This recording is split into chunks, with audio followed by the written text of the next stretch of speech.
Good morning बच्चों। आज हम बात करेंगे लोकतंत्र ही क्यों। मैडम लिंग 2 की कक्षा में एक बहस शुरू हुई थी। उन्होंने इस अध्याय को यहाँ तक पढ़ाने के बाद छात्रों से पूछा कि क्या उन्हें लोकतंत्र ही शासन का सबसे अच्छा स्वरूप लगता है। इस सवाल पर सबने कोई न कोई टिप्पणी की।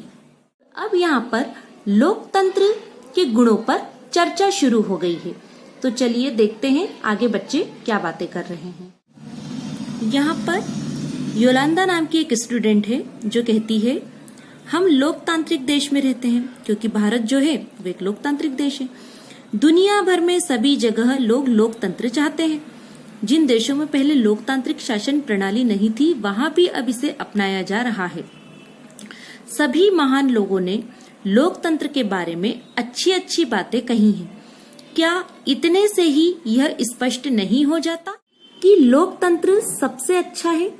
क्या अब भी इस पर बहस करने की जरूरत है? तांकिनी कहती है, लेकिन लिंग 2 मैडम ने तो कहा था कि हमें किसी चीज को सिर्फ इसलिए नहीं मान लेना चाहिए कि बाकी सभी ने उसे मान लिया है।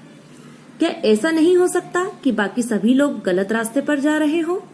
यहाँ पर इस तांकिनी ने कहा कि मैडम ने हमसे कहा था कि जब तक कि किसी चीज के बारे में हम स्वयं नहीं समझ लेते हमको उसे नहीं मानना चाहिए। और ऐसा भी तो हो सकता है कि कुछ लोग गलत रास्ते पर जा रहे हैं। अगर हम केवल उनके मानने से मान लेंगे तो हो सकता है कि हम भी उस चीज के बारे में गलत समझे। इसी बात पर जेनी नाम की एक जो दूसरी छात्रा है वो कहती है, हाँ यह गलत रास्ता ही है। लोकतंत्र ने हमारे देश को क्या दे दिया है? आधी सदी से ज्यादा समय से लोकतंत्र है और तब भी देश में इतनी अधिक गरीबी है। अब जेनी की बातों का रिबियांग ने जवाब दिया, लेकिन लोकतंत्र इसमें क्या कर सकता है? क्या हमारे यहाँ लोकतंत्र के कारण गरीबी है या फिर लोकतंत्र होने के बावजूद भी गरीबी है? तब जेनी फिर से कहती है, जो भी है इससे क्या फर्क पड़ता है? मुद्दा यह है कि हम इसे शासन का सर्वश्रेष्ठ रूप नहीं मान सकते। लोकतंत्र का मतलब है अराजकता, अस्थिरता, भ्रष्टाचार और दिखावा। राजनेता आपस में ही लड़ते रहते हैं, देश की परवाह किसे है? तो यहाँ जेनी ने साफ साफ शब्दों में कह दिया कि जो नेता हैं वो केवल दिखावा करते हैं और उनको कोई देश की परवाह नहीं है।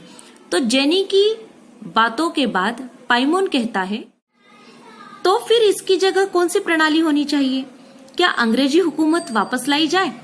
बाहर से किसी राजा को देश पर शासन के लिए बुलाया जाए? अब रोज कहती है, पता नहीं, पर मुझे लगता है कि देश को एक मजबूत नेता की जरूरत है। ऐसे नेता की जिसे चुनाव की, संसद की परवाह न हो। एक ही नेता के पास सारे अधिकार हो। देश के हित में जो कुछ जरूरी हो वह सब करने में उसे सक्षम होना चाहिए।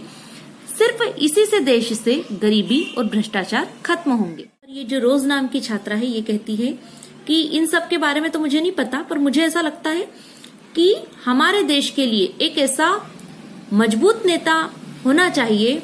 हमें एक मजबूत नेता की आवश्यकता है जो हमारे देश के हित में कुछ काम कर सके। तो यहाँ पीछे से एक बच्चा चिल्लाकर कहता है कि ये तो तानाशाही होगी, क्योंकि हमने क्या करा था, फ्रांसीसी क्रांति में भी पढ़ा था कि जब किसी एक व्यक्ति के हाथ में सत्ता होती है तो वो क्या करता है, तानाशाही करने लगता है। 2, अगर वह व्यक्ति सत्ता का उपयोग सिर्फ अपने लिए और अपने परिवार के लिए करने लगे तो क्या होगा अगर वह खुद भ्रष्ट हो तब? रोज, मैं सिर्फ ईमानदार, संजीदा और मजबूत नेता की बात कर रही हूँ। यहाँ फिर से 2 ने कहा, यह ठीक नहीं है। तुम वास्तविक लोकतंत्र की तुलना आदर्श तानाशाही के साथ कर रही हो। हमें आदर्श की तुलना आदर्श के साथ और वास्तविक की तुलना वास्तविक से करनी चाहिए। जरा तानाशाहों के वास्तविक जीवन के बारे में पढ़ो। वे सबसे ज्यादा भ्रष्ट, स्वार्थी और क्रूर होते हैं। होता सिर्फ यह है कि हमें उनके बारे में जानकारियां उपलब्ध नहीं हो पाती, और सबसे बड़ी गड़बड़ तो यह है कि आप उन्हें सत्ता से हटा भी नहीं सकते। 2 जो है वो रोज से कहता है कि हमें इन तानाशाहियों के बारे में जानकारियां उपलब्ध नहीं हो पाती, इसलिए हम इनके बारे में जान नहीं पाते। लेकिन ये सबसे ज्यादा भ्रष्ट, स्वार्थी और क्रूर होते हैं। और अगर एक बार ये सत्ता में आ जाए या ये पद पर बैठ जाए तो फिर हम इनको हटा भी नहीं सकते हैं। लिंगदोह मैडम इस चर्चा को पूरी दिलचस्पी से सुन रही थी। अब उन्होंने हस्तक्षेप किया। वो बीच में बोली, तुम सब लोग इतने मगन होकर इस बहस में लगे थे, यह देखकर मुझे खुशी हुई। मुझे नहीं मालूम कौन सही है कौन गलत है, यह तो आप लोग सुलझाएं, पर मुझे लगा कि आप खुले दिमाग से बातें कर रहे थे। अगर किसी ने आपको रोकने की कोशिश की होती या आपको अपनी बात कहने के लिए सजा दी होती तो निश्चित रूप से आपको बहुत बुरा लगता। क्या आप ऐसा उस देश में कर सकते हैं जहां लोकतंत्र न हो? क्या यह लोकतंत्र के पक्ष में एक अच्छा तर्क है? लोकतंत्र के खिलाफ तर्क। इस चर्चा में लोकतंत्र के खिलाफ वे अधिकांश तर्क सामने आ गए हैं जिन्हें हम आमतौर पर सुनते हैं। ये तर्क कुछ इस प्रकार से है। हमने हमारे यहाँ पर भी देखा है कि जब कभी भी चुनाव होते हैं, ये चुनाव में जिसकी भी जीत होती है उसके खिलाफ कई सारे लोग बोलते हैं, जिसकी हार होती है उसके खिलाफ भी कई सारे लोग बोलते हैं। लोकतंत्र में नेता बदलते रहते हैं, इससे अस्थिरता पैदा होती है। यानी जरूरी नहीं है कि जो आज सत्ता में है वो कल भी होगा।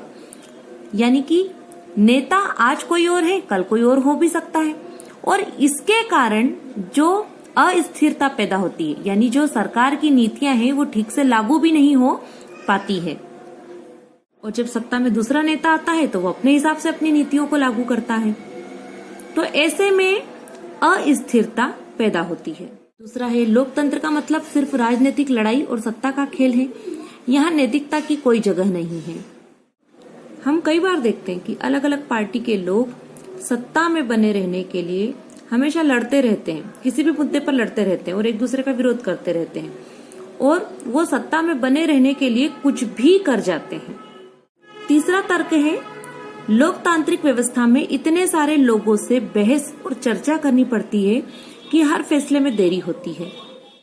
जब कभी भी लोकतांत्रिक मुद्दे को हल करना होता है या हल करने की बात आती है तो कई सारे लोगों से बात भी करनी होती है, उस पर बहस होती है, चर्चा होती है, और अंत में फैसला इतनी देर से आता है कि उस फैसले का फिर कोई अर्थ ही नहीं रह जाता।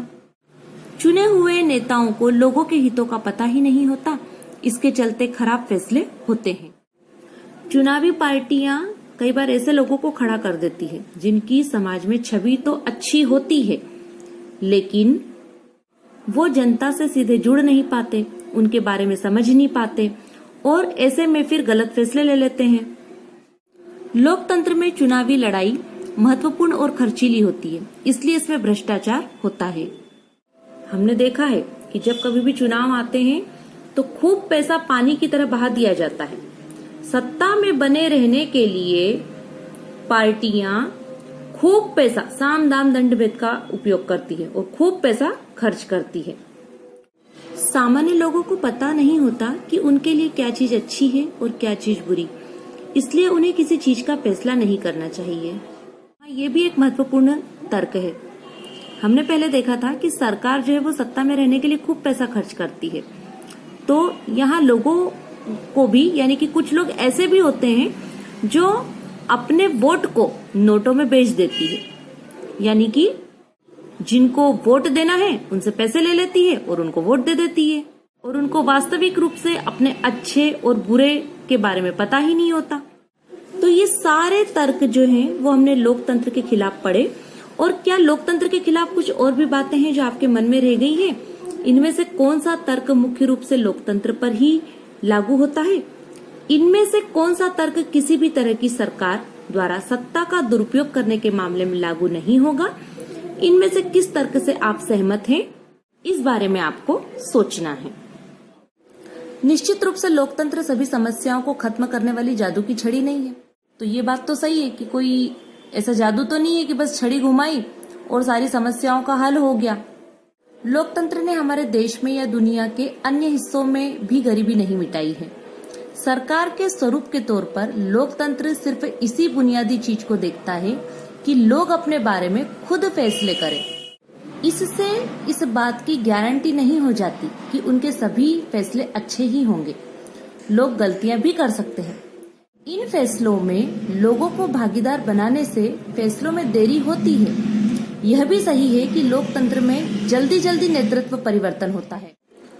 कई बार बड़े फैसलों और सरकार की कार्यकुशलता पर भी इसका बुरा असर होता है। तो यहाँ पर इतने सारे तर्कों के बाद इन तर्कों से यह लगता है कि हम लोकतंत्र का जो रूप देखते हैं वो सरकार का आदर्श स्वरूप नहीं हो सकता है। पर वास्तविक जीवन में हमारे सामने यह सवाल नहीं होता। वहाँ सवाल यह होता है कि क्या हमारे पास सरकार के स्वरूपों के जो विकल्प उपलब्ध हैं उनमें लोकतंत्र किसी भी दूसरे से बेहतर है।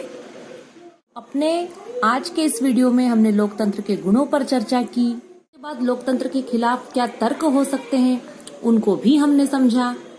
इसके साथ साथ लोकतंत्र के भी पक्ष में कुछ तर्क होते हैं जिसके बारे में हम अपने अगले वीडियो में समझेंगे।